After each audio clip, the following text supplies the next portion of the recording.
ಇತ್ತೀಚೆಗೆ ರೆಬಲ್ಸ್ ಎಲ್ಲ ದೆಹಲಿಗೆ ಹೋಗಿ ಒಂದು ಸುತ್ತಿನ ಮಾತುಕತೆ ಮಾಡ್ಕೊಂಡು ಬಂದ ನಂತರ ರಾಜ್ಯ ಬಿಜೆಪಿಯ ಈ ಗ್ರಹಣ ಕಾಲ ಮುಗಿತು ಅಂತ ಅನ್ಕೊಂಡಿದ್ವಿ. ರಗಳೆ ಮುಗಿತು, ಬಿಜೆಪಿಯಲ್ಲೆಲ್ಲ ಒಂದಾಗ್ತಾರೆ ಅಂತ ಅನ್ಕೊಂಡಿದ್ವಿ. ಆದರೆ ಈ ರಗಳೆ ಮುಗಿದಂಗೆ ಕಾಣ್ತಾ ಇಲ್ಲ. ರಾಷ್ಟ್ರ ರಾಜಧಾನಿಗೆ ತೆರಳಿದೆ ಬಿಜೆಪಿಯ ರೆಬಲ್ ಟೀಮ್. ವರಿಷ್ಠರು ಕರೆದ್ರಂತೆ ಆ ಹಿನ್ನೆಲೆಯಲ್ಲಿ ದೆಹಲಿ ಕಡೆ ಪ್ರಯಾಣವನ್ನು ಬೆಳೆಸಿದ್ದಾರೆ ಬಿಜೆಪಿಯ ಭಿನ್ನಮತೀಯರು. ದೆಹಲಿಗೆ ಪ್ರಯಾಣವನ್ನು ಬೆಳೆಸಿದ್ದಾರೆ ಶಾಸಕ Basanagouda Yatnal, Ramesh Jarkiholi, Arvind Limbavali, Kumar Bangarappa, BV. Nayak, BP. Harish, N R. Santosh 3 ದಿನಗಳ ಕಾಲ ದೆಹಲಿಯಲ್ಲೇ ಇರ್ತಾರೆ. ದೆಹಲಿಯಲ್ಲೇ ವಾಸ್ತವ್ಯವನ್ನು ಹೂಡ್ತಾರೆ. ರಾಜ್ಯ ಬಿಜೆಪಿಯ ಸಮಸ್ಯೆಗಳ ಬಗ್ಗೆ ವರಿಷ್ಠರ ಹತ್ರ ಪ್ರಸ್ತಾಪ ಮಾಡ್ತಾರೆ. ರಾಜ್ಯದಲ್ಲಿ ಆಗ್ತಾ ಇರುವಂತಹ ಸಮಸ್ಯೆಗಳು, ರಾಜ್ಯಾಧ್ಯಕ್ಷರ ಬದಲಾವಣೆಯ ಸಮಾಲೋಚನೆ, ಇದೆಲ್ಲವೂ ಈ ದೆಹಲಿಯ 3 ದಿನಗಳ ಅವರ ಪ್ರಯಾಣ ಸಂದರ್ಭದಲ್ಲಿ ಆಗುತ್ತೆ. ವಕ್ಫ್ ಹೋರಾಟದ ಬಗ್ಗೆ ಕೂಡ ಬಿಜೆಪಿ ವರಿಷ್ಠರಿಗೆ ಮಾಹಿತಿ ಕೊಡ್ತಾರೆ. ನಡ್ಡಾ, ಅಮಿತ್ ಶಾ, ಬಿ.ಎಲ್. ಸಂತೋಷ್ ಜೊತೆಗೆ ಚರ್ಚೆ ಮಾಡೋದಕ್ಕೆ ದೆಹಲಿ ಕಡೆ ಪ್ರಯಾಣವನ್ನು ಬೆಳೆಸಿದ್ದಾರೆ ಬಸನಗೌಡ ಪಾಟೀಲ್ ಯತ್ನಾಳ್, ರಮೇಶ್ ಜಾರಕಿಹೊಳಿ ಆ್ಯಂಡ್ ಟೀಮ್.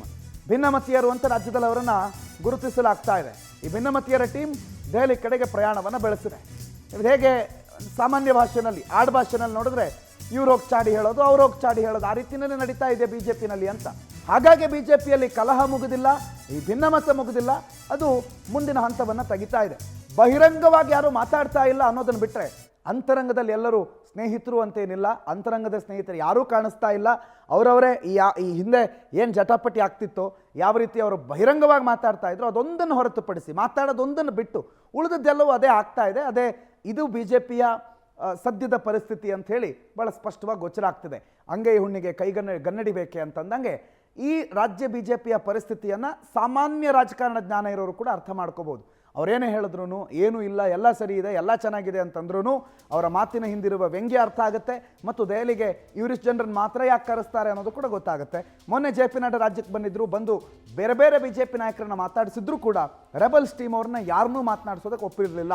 ಹಾಗಾಗಿ ದೆಹಲಿಗೆ ಕರೆಸ್ಕೊಂಡು ಅವ್ರ ಜೊತೆ ಮಾತಾಡ್ತಾರಾ, ದೆಹಲಿಯಲ್ಲಿ ಏನಾದರೂ ಈ ಬಗ್ಗೆ ಸಂಧಾನ ಸೂತ್ರ ರೆಡಿ ಇದೆಯಾ, ಅಲ್ಲ ಇವರ ಒತ್ತಡಕ್ಕೆ ಮಣಿದು ರಾಜ್ಯಾಧ್ಯಕ್ಷರ ಬದಲಾವಣೆ ಮಾಡೇ ಬಿಡ್ತಾರಾ, ಇವೆಲ್ಲವೂ ಸದ್ಯಕ್ಕೆ ಇರುವ ಬಿಜೆಪಿ ಪಾಳೆಯದ ಪ್ರಶ್ನೆಗಳು. ಯಾವ ಪ್ರಶ್ನೆಗೂ ಕೂಡ ಉತ್ತರ ಈ ಕ್ಷಣಕ್ಕಂತೂ ಇಲ್ಲವೇ ಇಲ್ಲ.